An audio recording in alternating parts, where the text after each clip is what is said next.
ഓടിച്ച് ഡ്രൈവിംഗും പഠിപ്പിച്ചൊക്കെ നടന്നതാണ്.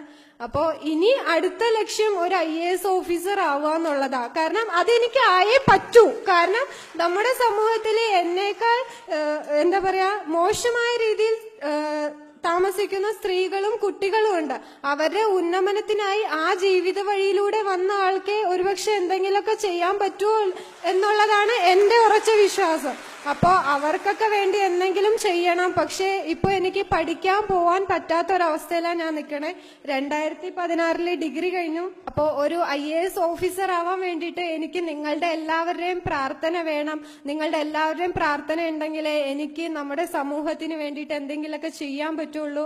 അപ്പോ ഇത്രയും പറഞ്ഞുകൊണ്ട് ഈ വേദിയിൽ നിന്ന് ഞാൻ ഇറങ്ങി പോവാണ്. നന്ദി, നമസ്കാരം.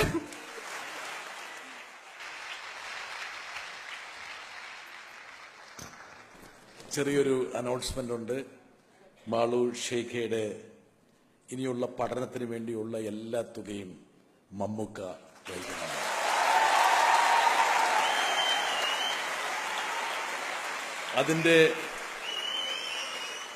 അതിന്റെ ആദ്യ ഗഡുവായ 1 ലക്ഷം രൂപ മമ്മൂക്കയുടെ വീട്ടിൽ പോയി ചായ കഴിച്ച് വാങ്ങണമെന്നുള്ള ഒരു അഭ്യർത്ഥനയോടെ. അഭിനന്ദനങ്ങൾ മാളുവിന്റെ സ്വപ്നങ്ങളെല്ലാം യാഥാർത്ഥ്യമാവട്ടെ. വേദിയിലുള്ള വിശിഷ്ട വ്യക്തികളും അതോടൊപ്പം തന്നെ എണീറ്റ് നിന്ന് നിറഞ്ഞ കൈയോടുകൂടി മാളുവിനെ സ്വീകരിച്ച ഈ സദസ്സും എല്ലാം പ്രാർത്ഥിക്കുന്നതും അത് തന്നെയാണ്. അഭിനന്ദനങ്ങൾ.